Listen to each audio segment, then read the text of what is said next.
अस्सलाम वालेकुम। आप देख रहे हैं 9 टीवी इंटरनेशनल और मैं हूं नसीर जर्मनी के स्टूडियो से। जर्मनी का शहर है कासल, बहुत ही खूबसूरत किलों का शहर है। आजकल ठंड है, सर्दी भी है, बर्फबारी भी उस इलाके में जल्दी हो जाती है। हमारे साथ बहुत ही प्यारी शख्सियत है, हम उनसे तारुफ हासिल करते हैं। जी अस्सलाम वालेकुम। जी वालेकुम सलाम। हाँ जी सर, क्या हाल है? ठीक ठाक है? जी ठीक ठाक। आप कैसे हैं नसीर साहब? मौसम कैसा है आपकी तरफ? बर्फबारी शुरू हो गई है? नहीं, बर्फबारी तो शुरू नहीं हुई, लेकिन वैसे मौसम जो है वो आज सुबह से काफ़ी ज़्यादा ठंड है। एक हफ्ता पहले भी 2 एक दिन के लिए काफ़ी सर्द हुआ था, लेकिन बाद में अच्छा हो गया था। लेकिन अब सर्दी है, 0 डिग्री। तो अब हम आपका तारुफ हासिल करेंगे, अपना तारुफ करवाएं और फिर पूरी दुनिया आपको सुन रही है। जी बताएं अपना नाम, वालिदैन, जो भी आप बताना चाहते हैं। जी जी, मेरा नाम आसिन शरोज़ है। मैं पाकिस्तान में वाकंट से हूँ, और उससे पहले हम झंग सदर में, जैसा कि पाकिस्तान बनने के बाद सब जालंधर से इंडिया से माइग्रेट होके झंग आए। फिर वालिद साहब की चूँकि जॉब जो है वो वाकंट में हुई, तो इसलिए 1962 के बाद वो वहाँ पे ही जॉब करते रहे। मेरी वहाँ की ही पैदाइश के बाद मैं वहाँ पे ही मैट्रिक तक स्टूडेंट रहा। फिर एफएससी की, उसके बाद फिर मैं फैसलाबाद यूनिवर्सिटी में मेरा एडमिशन हुआ, और फिर मैंने फर्दर अपना वहाँ से ग्रेजुएशन बीएससी ऑनर्स और एमएससी ऑनर्स एग्रीकल्चर में फैसलाबाद यूनिवर्सिटी से ही की। माशाल्लाह, पढ़े लिखे नौजवान हैं, जवान हैं आप। तो पढ़ाई को, तो पढ़ाई में किस तरह दिलचस्पी पैदा हुई? वालिदैन की तरफ से अपनी जद्दोजहद की, क्योंकि पाकिस्तान में हालात बाज़ दफ़ा ऐसे नहीं होते कि इंसान ज्यादा पढ़ सके। जी नहीं, ये बिल्कुल वालिदैन को ये क्रेडिट जाता है। और दूसरा ये कि वालिद साहब ने चूँकि वाकंट में ही वहाँ पे जॉब जब शुरू की, तो वाकंट में असल में एटमॉस्फेयर ही कुछ ऐसा है कि वहाँ पे वाकंट के 8-10 किलोमीटर के सराउंडिंग्स में 104 तो प्राइमरी स्कूल्स हैं। और ये 2090 से पहले की मैं आपको डिटेल बता रहा हूँ। तो उसके बाद फिर वहाँ पे अब तो मेडिकल कॉलेज भी और नॉर्मल डिग्री कॉलेज भी, एफएससी तक भी सारे बहुत ज़्यादा काफ़ी तरक्की हो गई। इसलिए वालदैन के साथ साथ वहाँ पे ऑलरेडी भी, क्योंकि वो एरिया सारा आर्मी के अंडर है, तो वहाँ पे वालदैन की एफर्ट्स भी और साथ स्कूल्स और सारा कुछ एजुकेशन, हेल्थ फैसिलिटीज़, सारे चीज़ें पहले से मौजूद थी। इसलिए फिर हम सारे बहन भाई सारों ने ही तकरीबन, मेरी सिस्टर ने मतलब वो मेडिसिन किया, तो मेडिकल डॉक्टर हैं। और बाकी भाई ने भी एमएससी की, दूसरी सिस्टर है उनकी भी एमएससी ही है, मेरी भी एमएससी ऑनर्स। और इधर फिर यूनिवर्सिटी ऑफ कासल में मैंने एमएससी में एडमिशन लिया। जबरदस्त, क्योंकि भी माहौल का बड़ा असर पड़ता है। तो वालिद साहब आर्मी में थे, वाकंट आपने नहीं नहीं, वो चूंकि आर्मी के अंडर है, कैंट एरिया है, तो वहाँ पे पाकिस्तान ऑर्डिनेंस फैक्ट्रीज में फोरमैन की पोस्ट पे रिटायर हुए, एज अ चार्जमैन वहाँ पे एम्प्लॉई हुए ग्रेजुएशन करने के बाद। फैसलाबाद से मतलब वाकंट में उन्होंने एज अ चार्जमैन अपनी जॉब की, एक वाह फैक्ट्री में, पाकिस्तान ऑर्डिनेंस फैक्ट्रीज में। तो ये बताइए, आपने जलंधर का कहा, पंजाब का, तो खानदान में जमात किस तरह आई? कुछ याद है? कोई बुजुर्गों ने बताया आपको? हाँ जी, हाँ जी, बिल्कुल। मेरे वो दादा जो हैं वो सहाबी थे, तो वो उसके बाद फिर ज़ाहिर है आगे भी सब जमात इसी तरह ही बढ़ी, जैसे जैसे मतलब उनकी शादी के बाद और इस्लाम। लेकिन दादा मेरे जो हैं वो इसी तरह ही सब बताते हैं कि सहाबी थे उनके, और उसके बाद फिर आगे। अच्छा, उनका जिक्र खैर कर लेते हैं, नाम अगर जी जी, नहीं उनका याद है नाम तो। चौधरी शेर मोहम्मद। और उस वो मतलब जलंधर से फिर यहाँ पे झंग सदर माइग्रेट हुए, बाकी सब अपने रिलेटिव्स के साथ, भाइयों के साथ, और बाकी फैमिली अपनी दादी के साथ मेरे मतलब।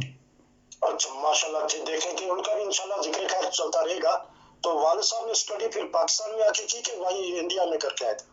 नहीं नहीं, वाले साहब की तो पैदाइश 1941 में वहाँ की है, लेकिन जब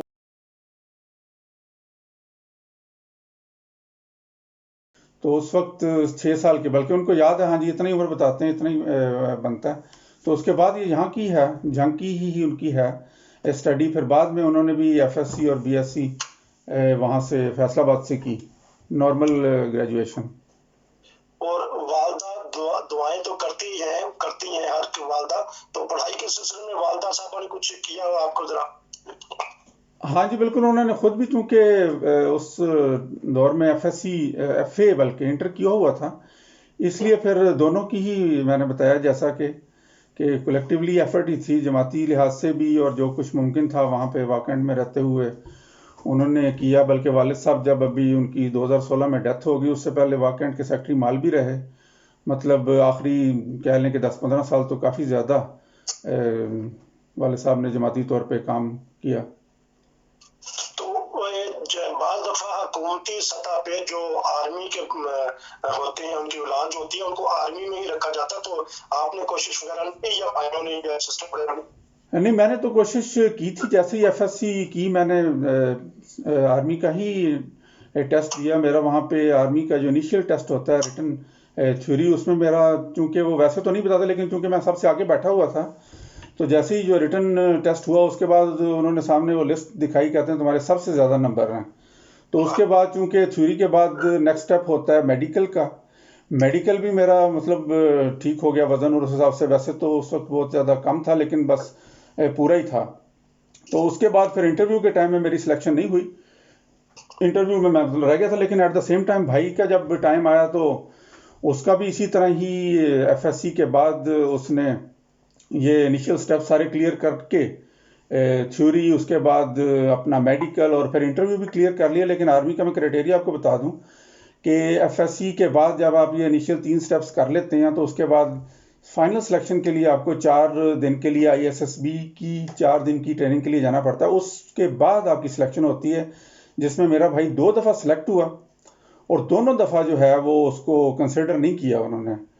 तो इसमें अब मैंने भाई से अभी तक इन डिटेल तो नहीं पूछा, लेकिन मेरा ख्याल है कि यही फैक्टर होगा कि एमडी होने की वजह से उसको उन्होंने नहीं कंसिडर किया। और इसी तरह मेरे यहाँ पे मैं कोशिश करना चाहूँगा, मेरे जो कज़न हैं काशिफ, वो आर्मी में जो भी उन्हें आईएसएसबी के दौरान वो देते थे टास्क, उसमें भी मतलब 4 दिन में मुख्तलिफ किस्म के होते हैं टॉपिक्स, ट्रेनिंग से लेके मुख्तलिफ इशूज़ पे आपने बात करनी है। अगर ट्रेनिंग के दौरान वो कोई टॉपिक, ट्रेनिंग के दौरान वो एक्सरसाइज या कुछ कहते थे, वो बाकी कैंडिडेट से 96 की बात है कि 2 टाइम्स, मोर देन 2 टाइम्स वो डिलीवर करता था। लेकिन उससे तो डायरेक्टली उन्होंने जो है ना वो काशिफ को आर्मी में नहीं सिलेक्ट किया। वो उनका सका भाई है, मेरी खाला की बेटी हैं डॉक्टर नौरीन, जिनका मुल्तान में वापडा कॉलोनी में मर्डर हुआ था, डॉक्टर नौरीन और डॉक्टर शिराज बाजवा। जी जी। वो मेरी खाला की बेटी हैं, उनका इस तरह 2009 में मर्डर हो गया था एमडी होने की वजह से। और उनके जो मियाँ हैं वो तो आई स्पेशलिस्ट थे और काफ़ी लोगों की हेल्प करते थे, फ्री भी इलाज करते थे। मुल्तान में उनकी जहाँ पे थी मतलब अपनी मेडिकल का ऑफिस जहाँ उन्होंने बनाया हुआ था, मतलब जहाँ पे वो ड्यूटी करते थे अपना ऑफिस टाइमिंग्स के बाद, वहाँ पे भी कोई था जो उनके खिलाफ काफ़ी आके बहस करता था। लेकिन बहरहाल वो उनकी शहादत हो गई। तो उनके भाई के साथ भी इसी तरह ही मेरा कहने का मतलब है कि पाकिस्तान में आर्मी में जहाँ कहीं पे भी एमडीओ का इस तरह चांस आगे स्टेज पे, आखिरी स्टेज पे पहुंच भी जाता है, तो उन्हें इस वजह से जो है ना वो सिलेक्ट नहीं किया जाता कि बीच में एमडी होने की वजह से। अब लेते हैं एक वक्फे के बाद गुफ्तगू का सिलसिला यहाँ से शुरू। वक्फा के बाद दोबारा हाजिर, बहुत ही प्यारी बातें हो रही है, बहुत ही ज़हीन है, ज़हीन फैमिली है, माँ बाप का बड़ा हाथ है इनकी काबिलियत में। काश कि वो देखते कि उनके बेटे, उनकी बेटियां माशाल्लाह तरक्की कर रही, बहरहाल उनकी रूह तो खुश होती होगी। हम मजीद पता करेंगे कि आपने बताया था कि आपकी सिस्टर माशाल्लाह डॉक्टर हैं, तो कैसा चल रहा है उनका क्लिनिक वगैरह, क्या कर रही है? हाँ जी, बहुत अच्छा चल रहा है। उनकी भी इसी तरह ही जहाँ पे हैं वहाँ पे काफ़ी ज़्यादा मुखालफत वगैरह रही है, लेकिन एज अ डॉक्टर और एज अ इंसान जितना वो हो सकता है वो इस फील्ड में काम कर रही हैं। बल्कि कुछ जो मरीज़ आते हैं वो तो इलाज भी करवाते हैं और वापस जाने के लिए किराया भी लेके जाते हैं। जितना उनसे हो सकता है एज अ डॉक्टर होने के, एज अ इंसान होने के, वो काफ़ी कोशिश कर रही हैं कि किसी तरह भी वहाँ के लोग और उनके हालात के मुताबिक उनकी हेल्प की जा सके। तो ठीक है, इंशाल्लाह अल्लाह उनको नेक मकसद में कामयाबी हासिल हो। मुखाफत में ही तरक्की होती है। तो ये बताइएगा कि आप थोड़ा सा जिक्र कर देते हैं वो मुल्तान के जो डॉक्टर साहबा और डॉक्टर साहब को शहीद किया गया, आपने किस तरह उनको पाया? कि तो मिलते होंगे गो कि आप मसरूफ थे अपनी स्टडी में। जी वो ऐसे है कि चूँकि उनकी शादी के बाद जो मेरी कज़न है डॉक्टर नौरीन, जब उनकी डॉक्टर शिराज बाजवा साहब के साथ शादी हुई तो उसके बाद वो मुल्तान में शिफ्ट हो गए। डॉक्टर शिराज साहब की चूँकि मुल्तान के हॉस्पिटल में आई स्पेशलिस्ट के तौर पे जॉब थी, तो उसके बाद भी वो शाम को क्लिनिक करते थे, तो वहाँ पे काफ़ी उनकी मुखालफत वगैरह भी रही। और उनकी जो मिसेस थी वो भी एज अ चाइल्ड स्पेशलिस्ट, उन्होंने भी बहुत मेहनत से ए लेवल करके और उसके बाद इस फील्ड में आके मेडिकल डॉक्टर बन के तो इस पोजीशन में वो आए थे कि वो इंसानियत की खिदमत कर सकें। लेकिन वहाँ पे भी उनको मुल्तान में भी जो है मुखालफत की सामना इस हद तक करना पड़ा कि वो उनका वहाँ पे उनकी शहादत हो गई। दोनों की एक ही वक्त में जो आए उनको मारने के लिए उन्होंने शहीद कर दिया। अच्छा, तो देखें कि कितनी मेहनत से माँ बाप, हुकूमत, अदारे डॉक्टर बनाते हैं, तो जो मुखालफिन है, जो हसद करते हैं, जो तरक्की नहीं चाहते अपने मुल्क की, अपने अवाम की कि सेहतमंद हो, तो वो देखते देखते कि कैसे मसीहा जिन्होंने आंखों का इलाज किया, जिस तरह जिस्मानी इलाज किया, कि एक ही दिन में दोनों मियाँ बीवी को शहीद कर दिया। बहरहाल ये तो बड़ा हमने वाकया सुना भी था, पढ़ा भी है, बड़ा ही दर्दनाक वाकया। तो आप इस वक्त जर्मनी में थे जब ये आपको शहादत का उनको पता चला? जी बिल्कुल, मुझे उस वक्त आए हुए तकरीबन 6 साल हो गए थे। मैं 2003 के नवंबर में आया हूँ, तो ये वाकया 2009 में 14 मार्च को हुआ था जिस दिन उनकी शहादत हुई। क्या फिर आपके एक ज़हन में आया कि इतनी स्टडी की, इतना पढ़ाया, माँ बाप ने नखार दिया, पौधा जवान हो गया, तो क्या ज़हन में आया फिर आपके? जी बिल्कुल, उस वक्त बहुत ज़्यादा ही ज़ाहिर है हम तो यहाँ पे थे, इस तरह नहीं जा सके। लेकिन उसके बाद उनके वालिदैन जो हैं वो बहुत मुश्किल से कोयटा से वहाँ मुल्तान पहुँचे रातों रात, और आगे फिर वहाँ से झंग, और वहाँ पे सारे रिश्तेदार इकट्ठे हुए। लेकिन वहाँ पे उन्हें, वहाँ पे भी जनाजा और झंग रुकने के लिए भी पता नहीं कहाँ से फ़ोन आते रहे कि यहाँ ना रुके, नहीं तो हम जहाँ पे रुकने पे भी बीच में कोई शायद हो सकता है कि ब्लास्ट हो जाए। तो जल्द अज जल्द इन्हें रवा लेके पहुँचे। तो ये एक जो वाकया तो अपनी जगह पे हो गया। उसके बाद मसाइल मज़ीद थोड़ा सा ठीक होने के, वो अगले 2-3 दिन मज़ीद जो है वो मुश्किलात का ही वो शिकार रहे। तो फिर रवा पहुँच के उनका मतलब जनाजा हुआ, तो उस दौरान भी काफ़ी उन्हें मुश्किलात रहीं। तो मुल्तान के इर्द गिर्द के लोग, उनको एहसास नहीं हुआ कि हमने कितना कीमती हीरा जो है वो अपने हाथों से ज़ाया कर दिया?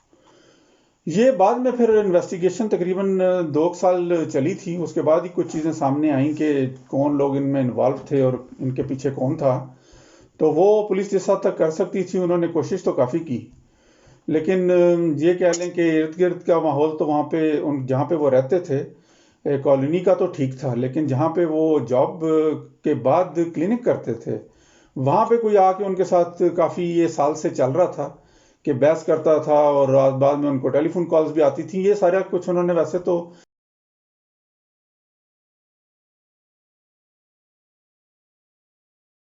बात पे गौर ही नहीं किया पुलिस वालों ने भी। तो फिर आस्ता आस्ता ये टाइम आ गया कि वो पीछे से मर्डर किसी और ने भी किया हो, लेकिन उनको भी फिर इन्वेस्टिगेशन में, लेकिन उस डॉक्टर को भी मेरा ख्याल है वो वैसे ही फिर रहा जो भी जिसने ये सारा सिलसिला किया था, तो कोई उसको किसी ने कोई नहीं पकड़ा। आपका प्रोग्राम यहीं से करते हैं खत्म, के बड़ा दर्दनाक वाकया बता दिया कि काश के हमारे अदारे जो हैं वो अदल का और इंसाफ का पहलू पकड़े रखें। जाने वाले तो चले जाते हैं लेकिन अपने पीछे बहुत सारे गम छोड़ जाते हैं। लेकिन करने वालों को भी सोचना चाहिए, जो करवाने वाले भी उनको सोचना चाहिए कि अगर मुल्क ने हमारे तरक्की करनी है तो अकीदे की बिना पर किसी को मार देना, शहीद कर देना, ये इंसाफ नहीं है। नाजरीन, अगर आप भी कोई वाकया बताना चाहते हैं तो जरूर ऑनलाइन ब्रदर टीवी से रब्ता कीजिए। आपका भाई बहुत शुक्रिया। इंशाल्लाह हम आपसे दूसरा प्रोग्राम करेंगे, उसमें फिर तफसील से बात होंगी। नसीर को इजाजत दीजिए। अस्सलाम वालेकुम। ओके, वालेकुम सलाम, शुक्रिया।